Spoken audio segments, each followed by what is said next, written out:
खुलुमबाय, आंनि मुङा सोमदोन औवारि। आङो दिनै बे मिडियानि गेजेरजों नोंथांमोननि सिगाङाव आं बेखौनो बुंनो सानदों।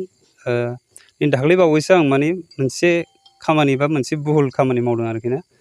जेन'बा दाख्लै आरएन प्रडाक्सनजों दिहुनजानाय थैसाम 2 सावथुन जादोंमोन दाख्लै बावैसो। ओमफ्राय बेवहाय आङो सिनेमा हलाव नायदोंमोन आरो। ओमफ्राय सिनेमा हलाव नायनानै बिदिनो ससे क्लिप लानानै आङो इउटुबाव रि-आपल'ड होनाय बायदि जादों आंनि चेनेलावहाय। नोंथांमोना एस औवारि चेनेलखौ मिथियो जानांगौ, जाय मिथियो बिसोरो मिथिगोन। आं बेवहाय आपल'ड होदोंमोन। ओमफ्राय बेवहाय आपल'ड होनायाव माने आंना एसे जाय माने आरएन प्रडाक्सननि मालिक बेयो आंखौ माने बुंफैदों आरोखि, जेनेबा बिदि हगारनाङा मानो होननानै आंखौ दा हमफैदों। बेखायनो आं बुंनो साननाया बेनो, जेनेबा इयुनाव नोंथांमोनाबो सोरबाफोर बिदि हगारनो गोसो जायोब्ला हगारनाङा।